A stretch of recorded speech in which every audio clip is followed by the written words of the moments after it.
Morning dear students. DPS and YouTube channel पे आप सभी का फिर से एक बार स्वागत है। आप लोग जल्दी से जल्दी लाइव आ जाइए, समय हो चुका है, ज़्यादा समय बर्बाद करने से कोई फ़ायदा नहीं होने वाला है।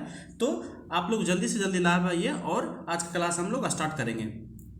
तो क्लास स्टार्ट करने से पहले मैं कुछ बातें बताना चाहता हूँ कि कल जो है बच्चों का कुछ इशू था। कुछ बच्चा हमको बोला कि सर आप जो है एक क्वेश्चन को कम बताते हैं। तो बाबू इस बात को ध्यान रखना, तुम कि जो भी हम क्वेश्चन बताते हैं उसको इस तरह से एक्सप्लेन करते हैं, इस वे में एक्सप्लेन करते हैं ताकि उससे रिलेटेड जो है कोई भी क्वेश्चन आए ना तो आप लोग आसानी से बना सको। ठीक है, तो ध्यान इस पे नहीं दो कि कितना क्वेश्चन सर बताते हैं, ध्यान इस पे दो कि सर क्या बता रहे हैं, सर क्या कॉन्सेप्ट बता रहे हैं कि नहीं। अगर कॉन्सेप्ट बता रहे हैं तो उसके रिगार्डिंग जो भी क्वेश्चन आएगा आप आसानी से बना लोगे। ठीक है, तो इसका बिल्कुल चिंता नहीं करना है क्योंकि आप लोग बच्चे नहीं हो, आपको कॉन्सेप्ट चाहिए बाबू, रटना नहीं। रट्टाफिकेशन तो यूट्यूब पे चैनल पे बहुत सारे चैनल है जो कि रट्टाफिकेशन करवाते हैं, इसका आंसर ए होगा, इसका बी होगा, इसका सी होगा, लेकिन हम रट्टाफिकेशन के लिए नहीं जाना चाहते हैं। हम एक क्वेश्चन को एक्सप्लेन करते हैं अच्छी तरह से और उसके रिगार्डिंग जितना भी क्वेश्चन बन सकता है उसको भी हम बताते हैं। इससे क्या होता है, जो बच्चा पहली बार भी देख रहा है वीडियो को उसको अच्छा से समझ में आ जाता है, और जो बच्चा मेरा क्लास में पढ़ा हुआ है उसको तो आसानी से समझ में आएगा ही। तो चलिए आज की क्लास स्टार्ट करने से पहले मैं थोड़ा सा रिकॉल कर लेता हूँ कि मैंने पिछले क्लास में क्या क्या पढ़ाया था। तो क्या पढ़ाया था, ड्राइंग इंस्ट्रूमेंट पढ़ा रहा था। तो ड्राइंग इंस्ट्रूमेंट जो है पिछले 3 लेक्चर में मैंने ख़त्म कर दिया। ठीक है, तो ड्राइंग इंस्ट्रूमेंट से रिलेटेड कोई भी क्वेश्चन आएगा तो आप लोग आसानी से बना लीजिएगा। ठीक है, और कोशिश करिएगा कहीं से भी आपको क्वेश्चन मिले ड्राइंग इंस्ट्रूमेंट का तो आप लोग बनाने का प्रयास करिएगा, और नहीं समझ में तो फिर से मेरा एक बार वीडियो देख लीजिएगा, पार्ट 1, पार्ट 2, पार्ट 3 आपको आसानी से समझ में आ जाएगा। तो आज का क्लास जो होगा ना हमारा ज्योमेट्रिकल फिगर पे आएगा। किस पे, ज्योमेट्रिकल फिगर पे। ज्योमेट्रिकल फिगर आपका जो है ड्राइंग में दिया हुआ है चैप्टर नंबर 2 में। किसमें, चैप्टर नंबर 2 में। तो आज चैप्टर नंबर 2 से आपका जितना अच्छा क्वेश्चन निकल सकता है जो कि हमारे आने वाले एग्जाम में पूछे जा सकते हैं उससे रिगार्डिंग जो है सभी क्वेश्चन का पोस्टमार्टम करने वाला हूँ आज का क्लास कल से भी शानदार होने वाला है। तो आप लोग एकदम पूरा क्लास लाइव देखिएगा, और जब क्वेश्चन का आंसर आए तो कमेंट बॉक्स में कमेंट भी साथ साथ में करते रहिएगा। अगर नहीं आए तो कॉन्सेप्ट को देखना है, ध्यान से क्लास को पढ़ना है। ठीक है, तो चलिए सबसे पहला हम क्वेश्चन लेते हैं। पहला क्वेश्चन क्या है आपका, इस स्क्रीन पे दिख रहा होगा। पहला क्वेश्चन एकदम मस्त क्वेश्चन है। क्या कह रहा है,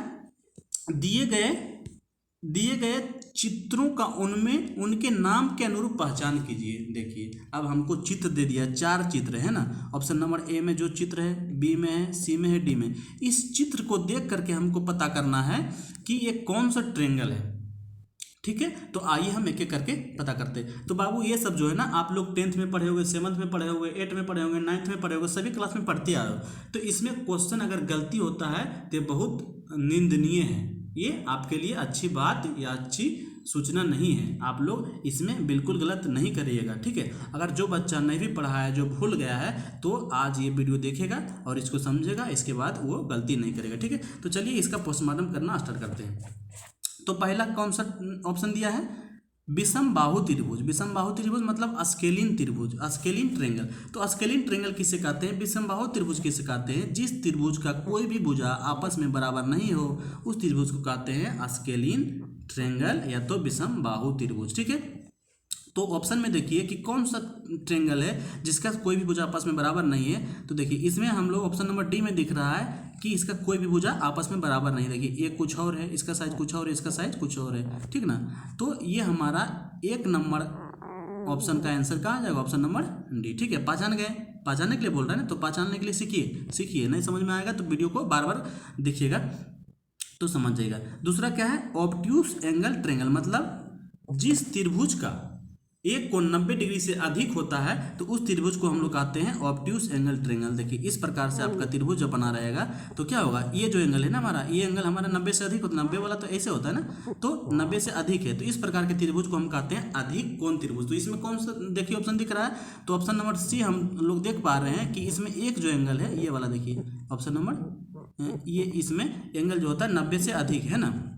90 से अधिक है। तो ये वाला ऑप्शन हमारा हो जाएगा 2 के लिए, है ना, ऑप्शन नंबर सी हो जाएगा 2 को। तो पहचान रहे धीरे धीरे आप लोग भी पहचानना सीखे। तीसरा है इक्विलेटरल ट्रायंगल, मतलब समबाहु त्रिभुज। सम और बाहु, बाहु मतलब होता है भुजा, सम मतलब बराबर। तो जिस त्रिभुज की सभी भुजा आपस में बराबर होती है उस त्रिभुज को कहते हैं समबाहु त्रिभुज। तो इसमें कौन सा दिख रहा है देखिए, आप लोग पहचानिए और कमेंट बॉक्स में कमेंट करते रहिएगा लगातार, एकदम रुकना नहीं है, धकाधक मस्ती करते जाओ, क्लास करते जाओ, आप लोग को समय का अंदाजा भी नहीं चलेगा, अच्छा से कॉन्सेप्ट भी आप लोग गेन कर पाओगे। तो देखिए ये वाला ऑप्शन जो ये वाला ऑप्शन आपके सामने दिख रहा होगा, इसमें क्या है, सभी भुजा आपस में बराबर है और सभी कोण भी आपस में बराबर है। तो सी का ऑप्शन नंबर हो जाएगा ए, ठीक है। नेक्स्ट हमारा आता है समद्विबाहु। तो सम मतलब फिर बराबर और द्वि मतलब दो, बाहु मतलब भुजा। तो जिस त्रिभुज की दो भुजा आपस में बराबर हो तो उस त्रिभुज को कहते हैं समद्विबाहु त्रिभुज, या तो इंग्लिश में कहते हैं आइसोसेलेस ट्रायंगल, ठीक है। तो यहाँ पे कौन सा त्रिभुज नजर आ रहा है, देखिए ऑप्शन नंबर बी वाला। तो बी वाला जो होगा इसका करेक्ट आंसर हो जाएगा। तो इस प्रकार से हम आइडेंटिफाई कर लिए। तो इससे रिलेटेड कोई भी क्वेश्चन पूछे तो आप लोग अंदाजा लगा लीजिएगा कि इसका राइट आंसर क्या होने वाला है। तो देखिए एक का ऑप्शन नंबर क्या होगा, ये वाला जो त्रिभुज होगा ऑप्शन नंबर 3 के लिए होगा ना, देखिए 3 में है ना समबाहु त्रिभुज, ये समबाहु त्रिभुज है।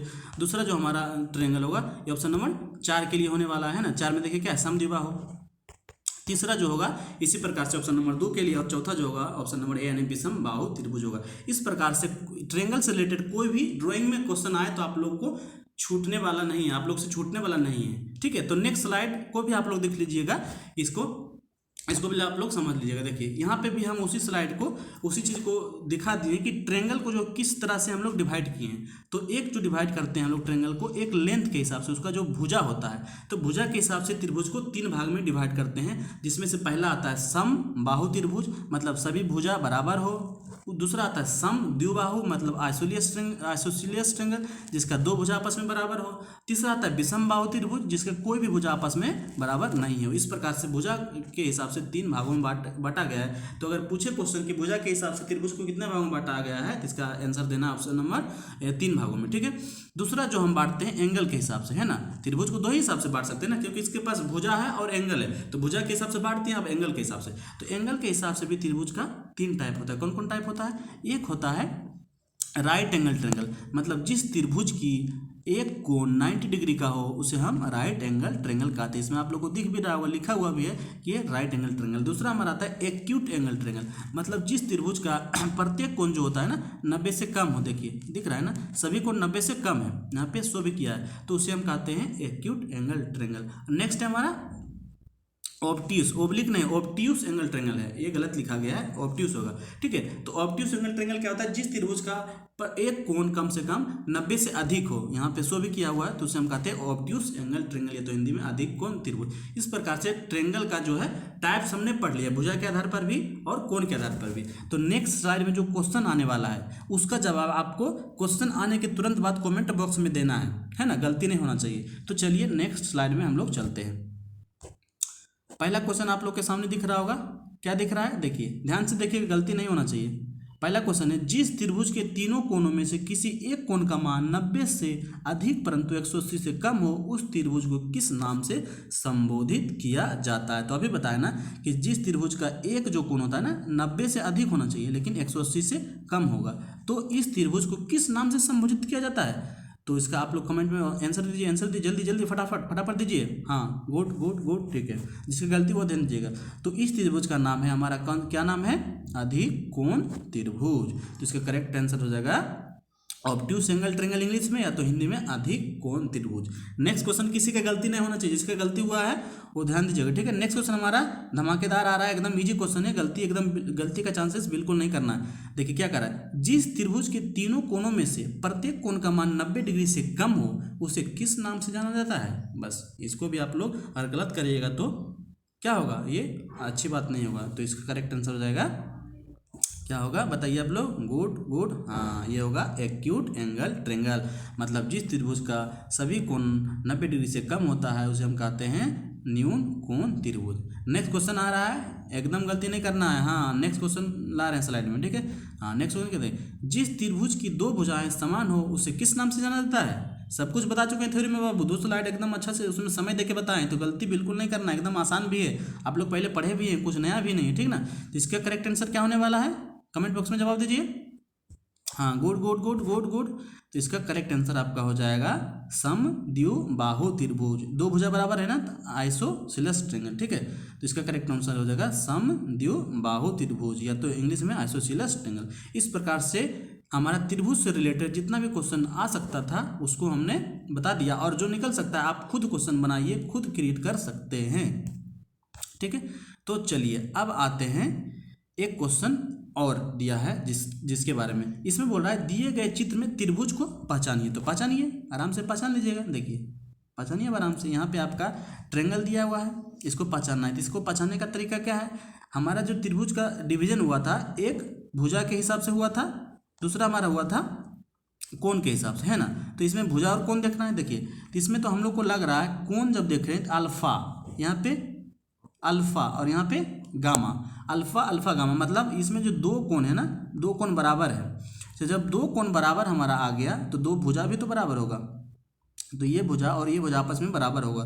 तो जब जिस त्रिभुज में दो भुजा बराबर होता है उसे क्या कहते हैं, समद्विबाहु त्रिभुज। तो इसका भी आंसर आप लोग सही दीजिएगा, और सही दिए होंगे, ठीक है। तो इसका करेक्ट आंसर हो जाएगा ऑप्शन नंबर, क्या होगा ऑप्शन नंबर, ये देखिए इसका आंसर जो है मिस्टेक से क्या हो गया, विषमबाहु त्रिभुज हो गया, लेकिन इसका करेक्ट आंसर हो जाएगा समद्विबाहु की आइसोसेलेस। इसको करेक्ट कर लीजिएगा, ठीक है। इसको टाइपिंग मिस्टेक हो गया, समद्विबाहु आइसोसेलेस, क्योंकि इसमें दो एंगल दिया हुआ अल्फा अल्फा, है ना, ये हमारा गामा दिया हुआ है। तो जब अल्फा अल्फा दिया है तो दो एंगल जब बराबर रहेगा तो दो भुजा भी बराबर होगा, ठीक है। इसमें गलती नहीं करना, इसमें आंसर ये हमारा गलत है। करेक्ट आंसर हमारा होगा समद्विबाहु त्रिभुज, ठीक है। तो चलिए नेक्स्ट क्वेश्चन की ओर आगे बढ़ते हैं। नेक्स्ट क्वेश्चन हमारा आता है, देखिए त्रिभुज खत्म हो गया, अब त्रिभुज से रिलेटेड जितना भी क्वेश्चन मेन था उसको बता दिए। अब आता है हमारा चतुर्भुज के बारे में। तो चतुर्भुज में क्या कह रहा है, इनमें से समलम चतुर्भुज को पहचानिए। तो समलम चतुर्भुज क्या होता है भैया, उसके पहले हम जानेंगे चतुर्भुज क्या होता है। तो त्रिभुज का डिफिनेशन क्या था कि तीन भुजाओं से घिरी हुई आकृति को त्रिभुज कहते हैं। तो जब तीन से जब अधिक भुजा हो जाएगा, एक भुजा और बढ़ा देंगे, तो इसको हम डिफिनेशन इसका बताना चाहें तो चार भुजाओं से घिरी हुई आकृति को चतुर्भुज कहते हैं, ठीक है। तो जैसे ट्रायंगल को दो भाग में बांटे ना, भुजा के हिसाब से, कोण के हिसाब से, उसी प्रकार के चतुर्भुज का भी टाइप होता है। तो चतुर्भुज का अगर सभी टाइप को हम पढ़ लेंगे तो इस क्वेश्चन को बताना आसान ही हो जाएगा। और इसके अलावा भी जो भी क्वेश्चन आएगा, जो भी क्वेश्चन पूछेगा, जितना भी फिगर रहेगा, सभी का पोस्टमार्टम आसानी से कर सकते हैं। तो चलिए हम इसके टाइप्स के बारे में जानते हैं। देखिए यहाँ पे आप लोग को स्क्रीन पे दिख रहा होगा, ये हमारा क्या चीज़ का, क्वाड्रिलेटरल का हिंदी होता है चतुर्भुज। तो चतुर्भुज जो होता है कितना प्रकार के होता है, देखिए एक होता है हमारा पैरेललोग्राम, पैरेललोग्राम का हिंदी होता है समांतर चतुर्भुज। तो समांतर चतुर्भुज किसे कहते हैं कि जिस चतुर्भुज की आमने सामने की भुजा समांतर हो और बराबर हो। जैसे यहाँ पे देख रहे होंगे, ये जो डायग्राम बना है ना, तो यहाँ आमने सामने की भुजा क्या है, ये है और ये है, आपस में क्या है, समांतर है, ये समांतर है और बराबर है। तो इस प्रकार के चतुर्भुज हमको कहते हैं, इसको कहते हैं पैरेललोग्राम। और पैरेललोग्राम में भी क्या होता है, दो टाइप आ जाता है, एक आता है रेक्टेंगल और दूसरा हमारा आता है रोम्बस। तो इसके बारे में भी थोड़ा जान लेते हैं। तो रेक्टेंगल क्या होता है, वैसे चतुर्भुज जिसका आमने सामने का भुजा बराबर हो, पैरेलल हो, तथा प्रत्येक कोण जो होता है 90 डिग्री का होता है। जैसे देखिए इस प्रकार का जो हम आकृति पाएंगे ना, इस चतुर्भुज में क्या है, ये भुजा और ये भुजा बराबर भी है और समांतर भी है, और ये भुजा बराबर भी है और समांतर भी है, और प्रत्येक कोण जो है ना 90 डिग्री का है। तो इस प्रकार के आकृति को हम क्या कहते हैं, आयत कहते हैं। एकदम बच्चों वाला सवाल, इसमें एक्सप्लेनेशन की जरूरत है नहीं, लेकिन जो बच्चा इतना भी नहीं जानता है वो भी मेरा वीडियो देख करके समझ सकता है, ठीक है। दूसरा हमारा होता है क्या, रोम्बस। रोम्बस को क्या कहते हैं, रोम्बस, ठीक है। इसमें कहते हैं, इसको कहते हैं हम लोग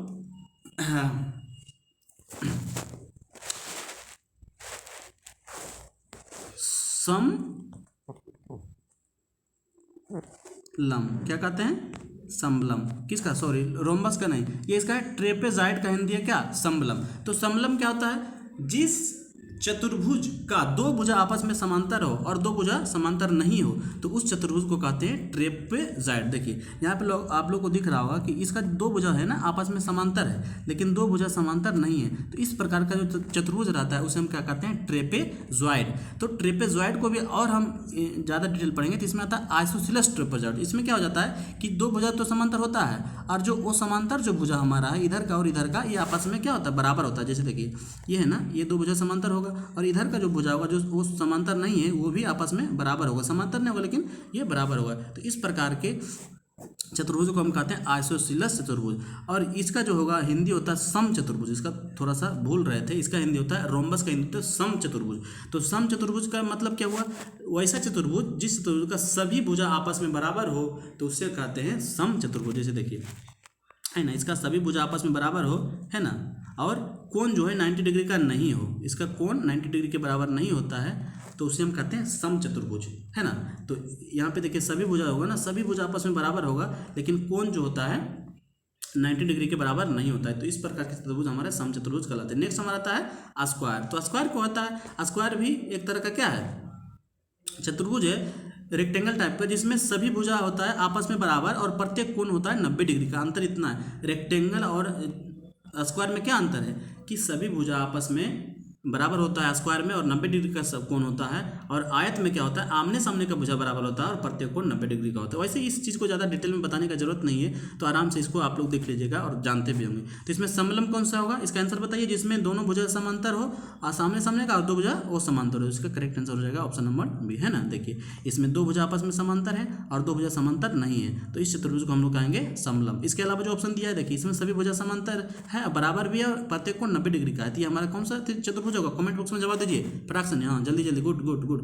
तो ये हमारा हो जाएगा ऑप्शन स्क्वायर, और ये वाला हो जाएगा हमारा क्या हो जाएगा बताइए, रोम्बस, यानी कि सम चतुर्भुज। इसमें देखिए सभी भुजा क्या है बराबर तो है लेकिन इसका एंगल जो है 90 डिग्री का नहीं है, और ये वाला जो हमारा होगा चतुर्भुज कहलाएगा, सीधे चतुर्भुज बोलेगा जिसमें कोई भी भुजा समांतर नहीं है और बराबर भी नहीं है। तो इस प्रकार से चतुर्भुज से रिलेटेड आगे वाले स्लाइड में जितने भी क्वेश्चन आने वाले हैं उसमें आपसे गलती नहीं होना चाहिए। अगर गलती होगा तो क्या होगा, पिटाई लगेगा, ठीक ना। तो गलती बिल्कुल भी, गलती का संभावना नहीं है। तो चलिए क्वेश्चन के इसका राइट आंसर हो जाएगा ऑप्शन नंबर बी, है ना, option number B. Next slide में क्या क्वेश्चन आ रहा है उसका जवाब देना है। दिए गए चित्र को पहचानिए, तो पहचानिए आराम से, क्या है बताइए बताइए बताइए, कमेंट करिए, फटाक फटाक कमेंट करिए। तो हाँ यहाँ गौर से देखना है, गलती नहीं करना है। यहाँ पे क्या देखना है कि ये जो भुजा हमारा है ना, और ये भुजा है समांतर है और बराबर भी है, और ये भुजा भी समांतर है और बराबर है। तो इस प्रकार के चतुर्भुज को हम लोग क्या कहे थे, अभी कहे थे ना, सम चतुर्भुज। तो इसका करेक्ट आंसर आप लोग बताइए क्या होगा, सम चतुर्भुज, ठीक है। तो इसका नाम देखिए दिख रहा होगा क्या है, सम चतुर्भुज यानी कि रोम्बस, ठीक है। नेक्स्ट क्वेश्चन की ओर हम लोग चलते हैं। नेक्स्ट क्वेश्चन हमारा आ रहा है, वो क्या है, बहुभुज के बारे में। हम ट्रायंगल पढ़ा, हम चतुर्भुज पढ़ा, अब जो पढ़ेंगे बहुभुज पढ़ेंगे। तो बहुभुज क्या होता है कि देखिए चार भुजा तक तो नाम देते हैं चतुर्भुज का, आयत, वर्ग, समलम। अगर चार से ज़्यादा भुजा हो, 5 हो, 6 हो, 7 हो, तो उस प्रकार के आकृति को हम लोग कहते हैं, क्या कह देते हैं, बहुभुज। तो बहुभुज का क्वेश्चन आया तो क्वेश्चन पढ़ते हैं, क्वेश्चन का जवाब देते हैं, फिर इसका पोस्टमार्टम करेंगे, इससे जितना क्वेश्चन बन सकता है उसको बनाएंगे और ये सभी के बारे में जानेंगे। देखिए क्या कर रहा है, बहुभुज के आंतरिक कोणों का योग करने का सूत्र है, मतलब जो हमारा पॉलीगन होगा उसका आंतरिक कोण मतलब इंटरनल एंगल होगा, तो उसका सूत्र क्या है निकालने का। तो बहुभुज में क्या बोले कि वैसा आकृति जिसमें क्या हो, 4 से अधिक भुजा हो, कितना से, 4 से अधिक, तो उस आकृति को हम लोग कहेंगे, क्या कहेंगे, बहुभुज। तो देखिए इस आकृति में आप लोग को दिख रहा होगा क्या है, 4 से अधिक भुजा है ना, 1 भुजा, 2 भुजा, 3 भुजा, 4 भुजा, 5 भुजा, 6 भुजा। तो इस प्रकार के आकृति को क्या कहेंगे, बहुभुज। तो इसका आंसर क्या होगा, इसका आंसर आप लोग याद कर लीजिएगा, इसका इंटरनल एंगल निकालने का फॉर्मूला होता है 2n - 4 × 90। अगर ये ऑप्शन में नहीं रहे तो आपका आंसर ऑप्शन में रहेगा n - 2 × 180, ठीक है। तो ये दोनों में से कोई भी आंसर रहे तो इसमें से करेक्ट हो जाएगा, जो भी रहेगा दोनों करेक्ट है, ठीक है। तो इसका करेक्ट आंसर आप लोग अंदाजा लगा ले होंगे इसको देख करके कि क्या होगा correct answer, option number A. तो बहुभुज के आंतरिक कोणों का योग करने का सूत्र क्या है, ऑप्शन नंबर ए में जो दिया है उसका करेक्ट आंसर है। अब इससे रिलेटेड जो भी पोस्टमार्टम होगा उसका पोस्टमार्टम करने वाले हैं, तो correct answer option number A. ठीक है, चलिए आप इसका पोस्टमार्टम करते हैं। ठीक है, आप लोग एकदम तसल्ली से क्लास देखिएगा, एकदम मजेदार क्लास है और एकदम बेसिक क्लास है, इसके बारे में आप सभी को नॉलेज है, तो गलती नहीं होना चाहिए। तो पॉलीगन पर जब क्वेश्चन आया तो पॉलीगन का पोस्टमार्टम करते हैं। तो पॉलीगन पहले क्या है भैया, देखिए 5 या 5 से अधिक सीधी रेखाओं से घिरी समतल आकृति को क्या कहते हैं, बहुभुज, बहुभुज कहते हैं। एवं जिसमें सभी भुजाएं तथा सम्मिलित कोण समान हो उसे नियमित बहुभुज यानी रेगुलर पॉलीगन कहते हैं। इसका मतलब जब पॉलीगन होता है ना, हमारा पॉलीगन जो होता है इसको भी कितना भाग में बांटते हैं, 2 भाग में। ठीक है, एक हमारा जो होता है रेगुलर पॉलीगन, कौन सा, रेगुलर, और दूसरा जो होता है हमारा इरेगुलर।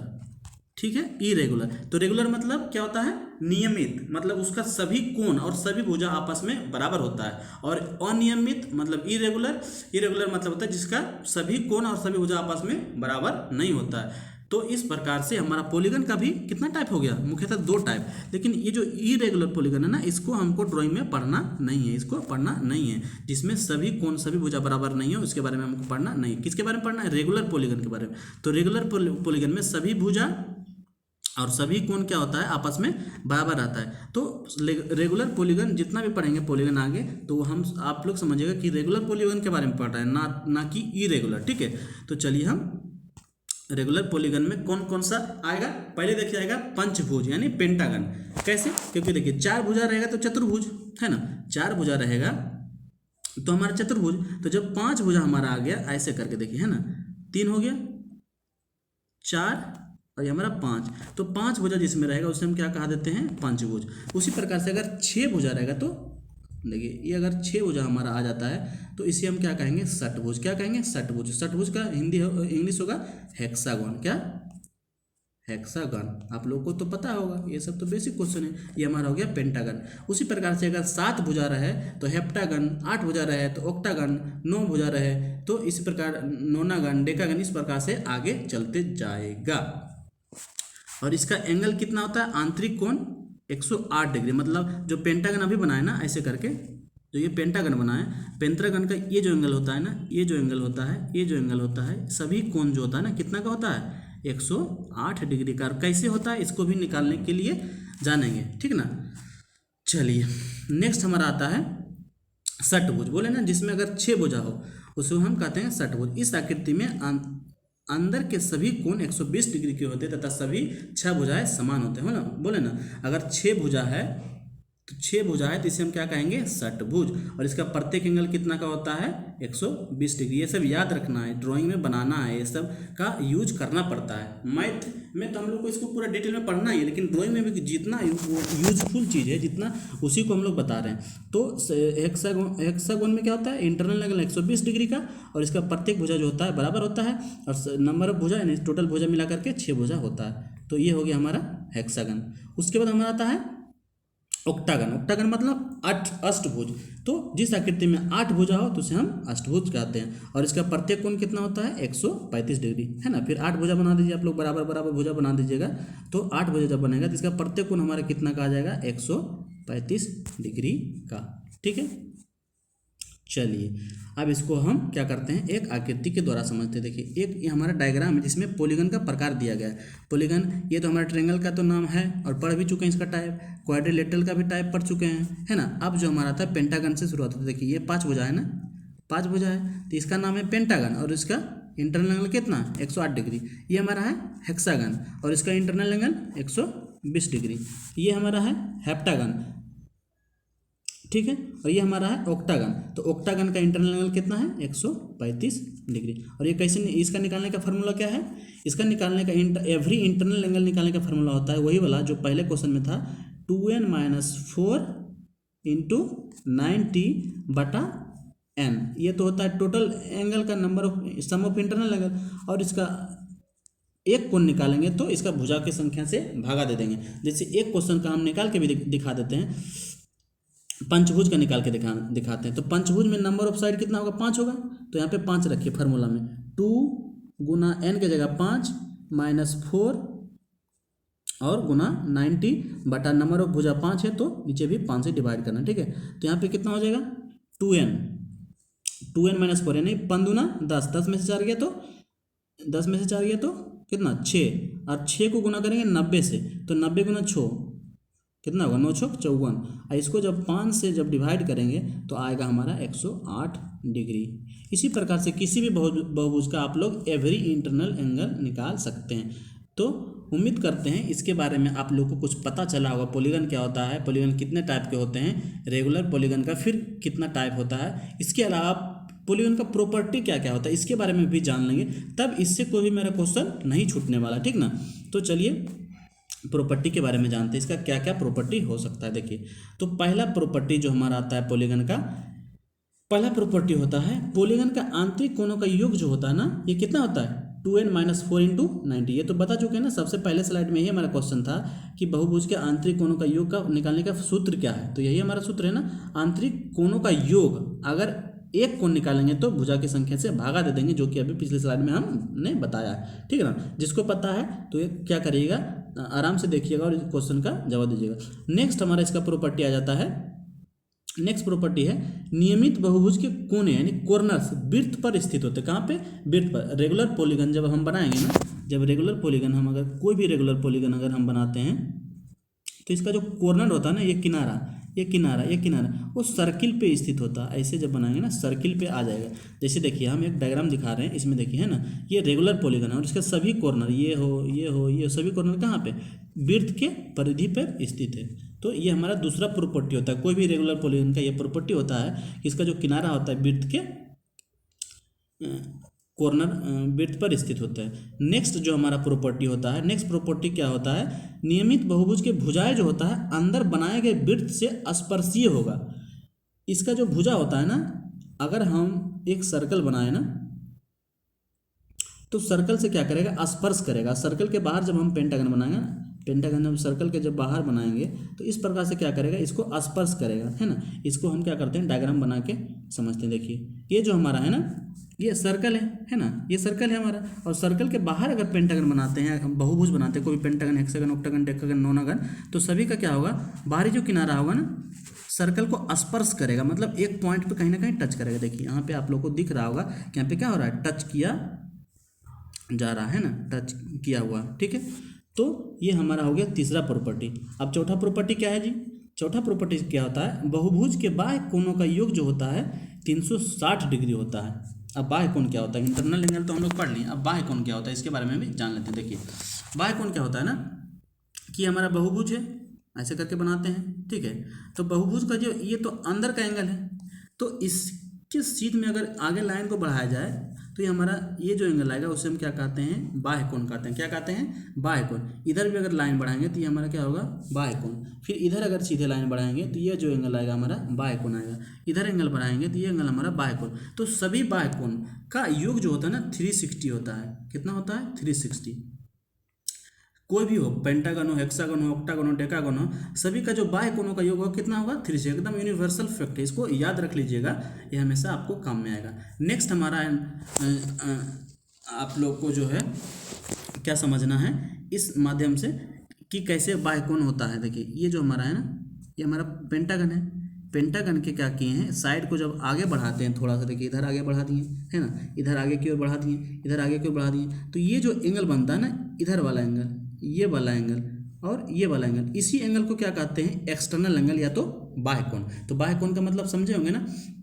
और इंटरनल एंगल तो पता ही है कौन सा है, ये वाला अंदर का जो सभी कोण है ये इंटरनल एंगल है। अच्छा एक पॉइंट इसे और याद रखना है आपको कि इसमें जो इंटरनल एंगल है, ठीक है, प्लस एक्सटर्नल एंगल, दोनों को मिला करके कितना डिग्री का कोण बनता है, 180 डिग्री। जैसे आप लोग यहाँ से देख भी सकते हैं, चेक भी कर सकते हैं कि जब हम लाइन आगे बढ़ाते हैं ना तो एक रेखा का निर्माण होता है, और एक रेखा पे कितना डिग्री का कोण बनता है, 180 डिग्री। 108 है ना, तो इधर 72 का बनेगा, है ना। अगर 135 है तो इधर जो है जो बचा हुआ एंगल है वो हमारा बनेगा, ठीक है। तो इस प्रकार से एक पॉइंट और याद रखिएगा कि इंटरनल एंगल और एक्सटर्नल एंगल का जो योग होता है कितना होता है, 180। और सिर्फ एक्सटर्नल का पूछे यानी बाह्य का पूछे तो 360। इस प्रकार से पॉलीगन से रिलेटेड जितना भी क्वेश्चन आपको निकल सकता था उसके रिगार्डिंग मैंने सभी डाउट को क्या कर दिया, क्लियर कर दिया। अब आगे जो क्वेश्चन आएगा, हाँ देखिए यहाँ पे लिखा हुआ है ना, यहाँ पे आप लोग को लिखा हुआ है।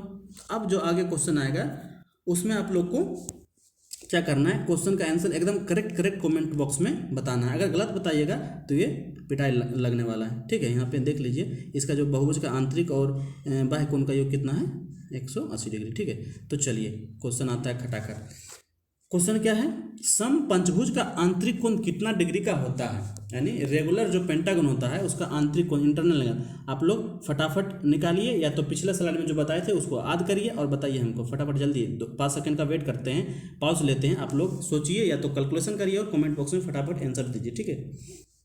बताइए, हाँ गुड गुड गुड, हाँ गुड गुड। देखिए तो इसका राइट आंसर क्या होगा, इंटरनल एंगल का भी ना फॉर्मूला पढ़ें, क्या होता है 2n-4 गुना 90/n, ये फॉर्मूला लगाएंगे। तो n की जगह कितना रखेंगे, सम पंचभुज मतलब भुजाओं की संख्या कितना है, 5 है, तो n की जगह 5 रखेंगे। तो अपने आप जो हमारा इंटरनल एंगल आएगा, इंटरनल एंगल जो आएगा हमारा वो कितना आ जाएगा, 108 आएगा, ठीक है। तो इसका करेक्ट आंसर जो हो जाएगा कितना हो जाएगा, 108 डिग्री। हाँ सभी लोग अच्छे से पढ़ रहे हैं, इसका मतलब जवाब दिए हैं तो अच्छा से क्लास मन लगा के पढ़ रहे हैं। इसका करेक्ट आंसर हो जाएगा 108 डिग्री। नेक्स्ट हमारा क्वेश्चन आएगा, उसका भी आप लोग गलत अगर जवाब दीजिएगा तो क्लास में पिटाई लगेगा। एकदम एक क्वेश्चन भी गलत नहीं होना चाहिए, क्योंकि आज का जो क्लास है एकदम बेसिक क्लास है, ठीक है। देखिए क्या कह रहा है नेक्स्ट क्वेश्चन, ध्यान से देखिएगा। अष्टभुज में आंतरिक सभी कोण कितने डिग्री के होते हैं। अब क्या कर रहा है, अष्टभुज, तो अष्टभुज मतलब क्या है, इसमें 8 भुजा है, यानी ऑक्टागन है ना, OCTAGON, तो ऑक्टागन। फिर वही फार्मूला लगाना है, या तो याद है तो याद सही, क्योंकि पिछले स्लाइड में हम क्या बताएं, पेंटागन का पोस्टमार्टम कर चुके हैं, उससे ऑक्टागन में इंटरनल एंगल, पेंटागन में internal angle, external angle, external internal का योग सभी कुछ बता चुके हैं, ठीक है। तो इसका करेक्ट आंसर आप लोग कमेंट बॉक्स में बताइए। हाँ ठीक ठीक ठीक ठीक, हाँ जो नहीं बता पाए उसके लिए फिर से मैं एक बार बता दूं कि अष्टभुज में जो होता है इंटरनल एंगल कितना का होता है, 135 डिग्री का होता है। कितना, 135 डिग्री। इसका राइट आंसर हो जाएगा 135। अगर निकालना है तो फिर वही फार्मूला लगाइएगा, 2n-4 गुना 90 बटा भुजाओं की संख्या मतलब n। तो n की जगह पे यहाँ पे कितना बैठेगा, 8 बैठेगा, क्योंकि अष्टभुज है तो यहाँ पे 8 बैठने वाला, ठीक है। तो चलिए इस प्रकार से हमारा क्या हो गया, इसका करेक्ट आंसर हो गया 135। अब जो होता है आज के क्लास आधा घंटा का पूरा हो गया, ज़्यादा लंबा वीडियो बनाएंगे तो आप लोग नहीं देखिएगा, दिक्कत हो जाएगा, इसलिए आज के लिए इतना ही रहने दीजिए। नेक्स्ट क्लास में जो बचा हुआ क्वेश्चन रहेगा उसको डिस्कस करेंगे। तो जिसको क्लास अच्छा लगा है, जिसको शानदार लगा है, मज़ेदार लगा है, वो मेरे चैनल को सब्सक्राइब कर लीजिएगा, बेल आइकन को प्रेस कर लीजिएगा और वीडियो को लाइक कर दीजिएगा, शेयर कर दीजिएगा। और इसी तरह से शानदार जानदार झक्कास क्लास करने के लिए हमारे चैनल से जुड़े रहिए। थैंक यू, धन्यवाद टू ऑल।